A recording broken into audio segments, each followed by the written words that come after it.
Welcome to iDream media. So జనరల్గా ఏంటంటే గుండె దడ అని చెప్తూ ఉంటారు. అయితే ఈ గుండె దడ అనేది ఏంటి, ఎవరికి వస్తుంది, గుండె దడ వస్తే అది సీరియస్ ప్రాబ్లం లాగా తీసుకోవాలా, డాక్టర్ని సంప్రదించాలా, ఉన్న ట్రీట్మెంట్స్ ఏంటి, పూర్తి వివరాలు తెలుసుకుందాం. మనతో పాటు senior interventional cardiologist doctor Kavya ఉన్నారు from KIMS Sunshine Begumpet.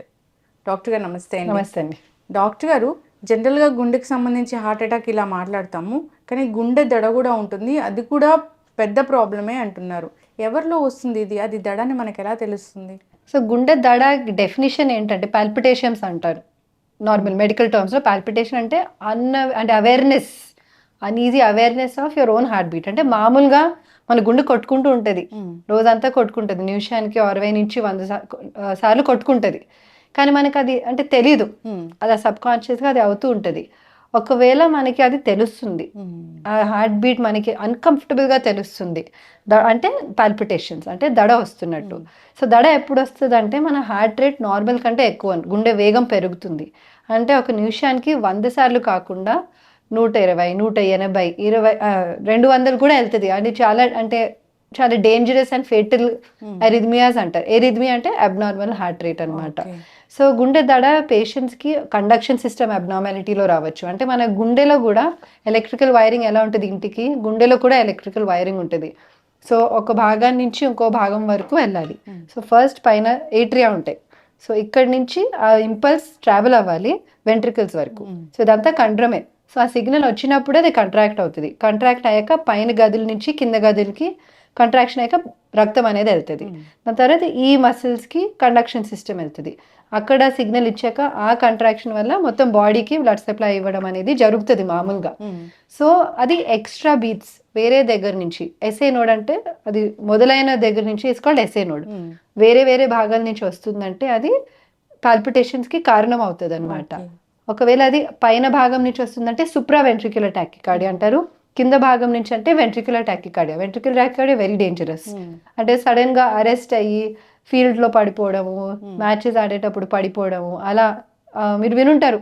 Athletes, basketball players, badminton players, cricket players on the field sudden cardiac arrest తో రావడం అనేది.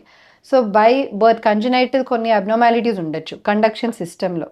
ఒక రెగ్యులర్ ఈసీజీలో కొన్ని పారామీటర్స్ ఉంటాయి, అది కొన్ని ఇంటర్వెల్స్ ప్రొలాంగ్ అయ్యి షార్టన్ అయ్యి, లేదా కండ్రంలో ప్రాబ్లం ఉండే హైపర్ట్రోఫిక్ కార్డియోమయోపతి, ఆ పేషెంట్స్లో ఏంటంటే వెంట్రికల్ టాకికార్డియాస్ రావడం అనేది జరగచ్చు.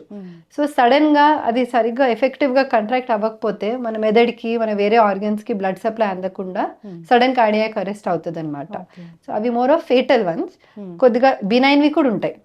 సో రెగ్యులర్గా నడుస్తున్నప్పుడు దడ వస్తుంది, ఎక్సర్సైజ్ చేసేటప్పుడు, మెట్లు ఎక్కినప్పుడు దడ వస్తుందంటే ఆల్వేస్ బెటర్ ఒకసారి డాక్టర్ దగ్గర వచ్చి చూపించుకోవడం. ఒక బేసిక్ ఈసీజీ తీసుకోవచ్చు. ఇప్పుడు మామూలుగా కూడా టెన్షన్ వచ్చినా, ఎక్కువ పరిగెత్తినా, ఎక్కువ ఆలోచించినా కూడా దడ రావచ్చు. అది నార్మల్ సైనస్ అంటే కరెక్ట్ విధానంగా వెళ్తుంది. అది సైనస్ టాకికార్డియా అంటే మన 100 కంటే కొద్దిగా 120, 130 అనేది, కానీ రెగ్యులర్గా వెళ్తుంది. అది వెళ్ళాల్సిన దగ్గర నుంచే కండక్షన్ వెళ్తుంది, బట్ హయ్యర్ రేట్లో. దానికి జస్ట్ కొద్దిగా యాంగ్జైటీ రిలీఫ్ చేస్తే కూడా ఆ టాకికార్డియా, హార్ట్ రేట్, పాల్పిటేషన్స్ అనేది తగ్గచ్చు. కానీ డెఫినెట్గా దానికి కారణం ఏంటనేది కనుక్కోవాలి. ఎందుకంటే థైరాయిడ్ ఇష్యూస్తో కూడా, హైపర్ థైరాయిడిజం, థైరాయిడ్ గ్లాండ్ ఎక్కువ ప్రొడ్యూస్ చేస్తుంటే కూడా హార్ట్ రేట్ ఎక్కువ అవ్వచ్చు. బ్లడ్ ప్రెషర్ జనరల్గా తగ్గుతుంటే కూడా రియాక్టివ్గా హార్ట్ రేట్ పెరుగుతుంది డిహైడ్రేషన్లో. సో అలా వేరే వేరే కారణాలు ఉంటాయి, but always better to get an ECG. Any palpitation లేదా మనకి గుండె కొట్టుకోవడం తెలుస్తుంది అంటే, అది మాటికి అలా తెలుస్తుందంటే డాక్టర్ని సంప్రదించాల్సి ఆల్వేస్ బెటర్. అది కూడా అంటే మీరు కొద్దిగా గమనిస్తే ఇంకా మంచిది. మీరు డాక్టర్కి చెప్పడానికి కూడా ఈజీ అవుతుంది. అదే యాక్టివిటీతో పెరుగుతుందా, కంటిన్యూస్గా వస్తుందా, మేము అడుగుతాం అనమాట. ఇలా కొట్టి కూడా అడుగుతాం, ఇలా వస్తుందా, ఇలా ఆగి వస్తుందా అనేది. ఏట్రియల్ ఫిబ్రిలేషన్ అని ఒకటి ఉంటుంది. జనరల్గా age is the biggest risk factor. Age ఉన్నవాళ్ళు, షుగర్ ఉన్నవాళ్ళు, పల్మనరీ ప్రాబ్లం అంటే లంగ్స్ ప్రాబ్లం ఉన్నవాళ్ళు, చాలా చాలా చాలా కారణాలు. హార్ట్ డిజీజ్ ఉన్న వాళ్ళకు కూడా ఏట్రియల్ ఫిబ్రిలేషన్ ఏంటి అంటే ఇర్రెగ్యులర్గా కొట్టుకుంటుంది. సో దానికి జస్ట్ ఇలా ఫిబ్రిలేట్ అవుతూ ఉంటుంది పైన గదులు. సో అంత ఎఫెక్టివ్ బ్లడ్ ఫ్లో రాకుండా ఉండడం. దాని ప్రాబ్లం ఏంటంటే బ్లడ్ అక్కడే పూలప్ అయిపోయి మెదడుకి స్ట్రోక్ వచ్చే ఛాన్సెస్ చాలా ఎక్కువ ఉంటాయి. సో అది ఎర్లీగా రికగ్నైజ్ చేసి బ్లడ్ థిన్నర్స్ మీద పెట్టడం అనేది జరుగుతుంది. అప్పుడప్పుడు మనం మెట్లు ఎక్కినప్పుడు అట్లా కొంచెం దడలాగా, పాల్పిటేషన్ లాగా వస్తే అది కూడా సీరియస్ ప్రాబ్లం లాగే అది నార్మల్ రియాక్షన్ అండి. ఇప్పుడు బాడీ రియాక్షన్ టు ఎక్సర్సైజ్ అనమాట. సో ఎక్సర్సైజ్తో పాటు మన హార్ట్ రేటు అన్ని బ్లడ్ ప్రెషర్ పెరగాలి. అది పెరగకపోతే అది ఇంకొక ప్రాబ్లం ఉన్నట్టు. సో అది ఒక పర్సెంటేజ్ వరకు అది పెరుగుతుంది అనమాట. ఒక మాక్సిమం అటైనబుల్ హార్ట్ రేట్ అనేది. అది ట్రెడ్మిల్ టెస్ట్ కూడా చేసేటప్పుడు కూడా ఆ హార్ట్ రేట్ వరకు అటైన్ అవుతున్నారా, అట్లీస్ట్ 85% అటైన్ అవుతున్నారా లేదా అని చూస్తాము. సో అది నార్మల్. ఎక్సర్సైజ్ చేసినప్పుడు మెట్లు ఎక్కినా కొంచెం దడ రావడం మామూలే, కానీ రెస్ట్ తీసుకున్న దడ రావడం, కొంచెం నడిచిన మీరు మామూలుగా రాకుండా ఉండేది కానీ ఇప్పుడు కొంచెం దూరం నడిస్తే కూడా దడ అనిపిస్తుంది అంటే ఖచ్చితంగా డాక్టర్ దగ్గర వెళ్ళాలి. ఎందుకంటే కార్డియాక్ వాల్వ్ ప్రాబ్లం వస్తే కూడా, అంటే బ్యాక్ లీక్ అవుతున్నప్పుడు ఏట్రియల్ రిగర్జిటేషన్, మైట్రల్ రిగర్జిటేషన్ అంటారు. ఇక్కడ నుంచి ఈ కవాటం వీక్ అయ్యి లీక్ అవుతుంటాయి వెనక్కి. సో ఎక్స్ట్రా బ్లడ్ మళ్ళీ ఇంజెక్ట్ అవుతుంది కాబట్టి అది మన ఇర్రెగ్యులర్ హార్ట్ బీట్ అయినా లేదంటే పాల్పిటేషన్ చేసి సిమ్టమాటిక్ గా దడ రావడం అనేది కూడా జరగచ్చు. Okay. So 2D echo and ECG చేయాల్సి వస్తుంది. మ్యామ్, ఈ పాల్పిటేషన్ వచ్చినప్పుడు వెంటనే వెళ్ళాలా, పాల్పిటేషన్ వస్తున్నప్పుడే వెళ్ళాలా ఈసీజీ కోసము? సో అంటే హార్ట్ అటాక్ లాగా ఎలా చెస్ట్ పెయిన్ వచ్చి స్వెట్టింగ్ వస్తుంది అలా కాదు, అంటే ఎమర్జెన్సీలో వెళ్ళిపోయి చేయాలనేది. కానీ ఎంత తొందరగా వెళ్తే అంత మంచిది. సో అది నార్మలా అబ్నార్మలా హార్ట్ రేట్ అనేది నిర్ణయించుకోవచ్చు. అప్పుడు డిటెక్ట్ అవుతుందా ఈసీజీలో? ECG most of the time ఈసీజీలో డిటెక్ట్ అవుతుంది. చాలా మందికి ఏంటంటే మీరు అన్నట్టు వాళ్ళకి పాల్పిటేషన్ వచ్చినప్పుడు రారు, నార్మల్ ఉన్నప్పుడు వస్తారు. సో దానికి ఏమవుతుంది అంటే 24 hour or 48 hour హోల్టర్స్ అని ఉంటాయి. అదొక చిన్న ప్యాచ్. ఇప్పుడు చాలా అడ్వాన్స్ అయ్యాయి కాబట్టి చిన్న స్టిక్కర్ లాగా పెట్టేస్తాము, పేషెంట్ ఇంటికి పంపించేస్తాం. 1 day 2 day 3 day even 14 days the loop recorders ఉంటాయి.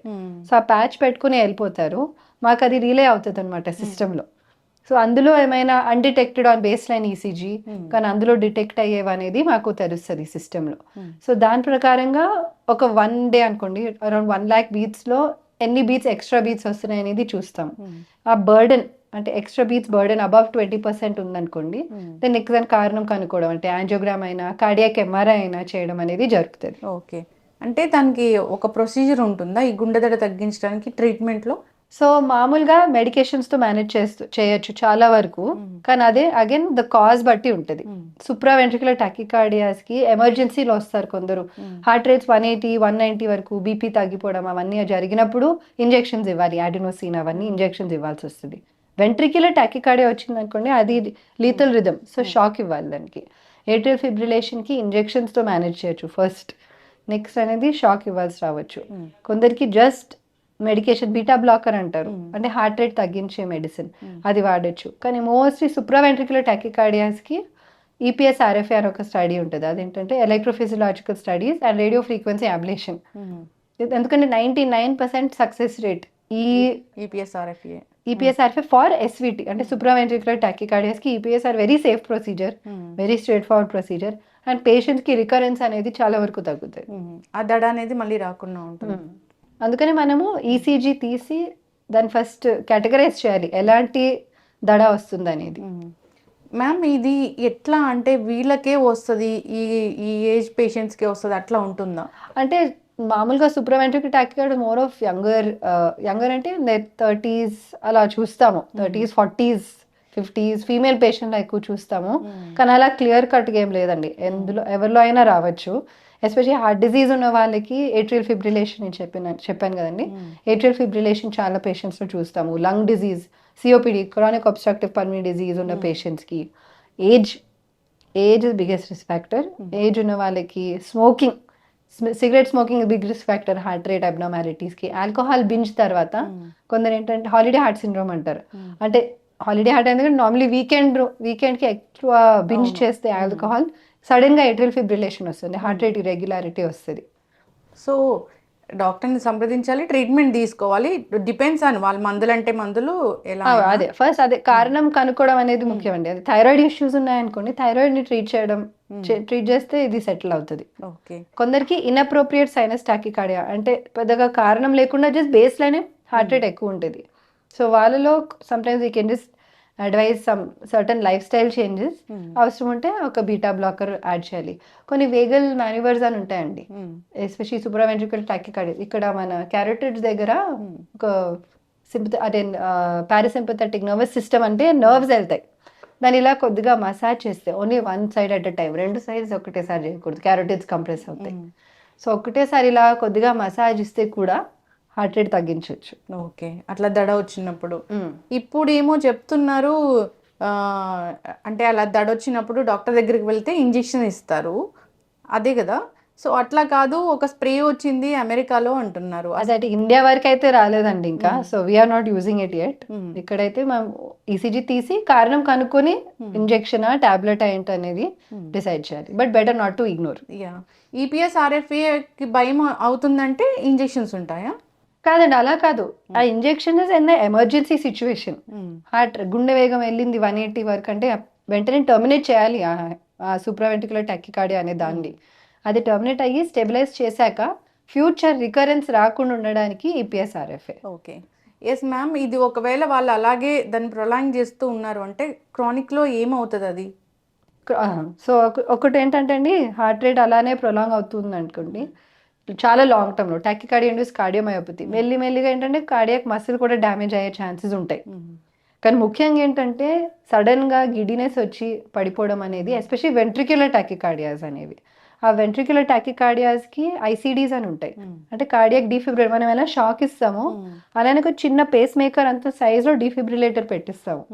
ఆ డీఫిబ్రిలేటర్ పెట్టి లీడ్స్ గుండె లోపల ఉంటాయి. సో దానికి సెట్టింగ్స్ ఉంటాయి, సెన్సర్స్ ఉంటాయి. హార్ట్ రేట్ ఎప్పుడైతే పెరిగింది అనుకోండి, above 200 or 180 depending on the settings, అది షాక్ ఇస్తుంది అనమాట.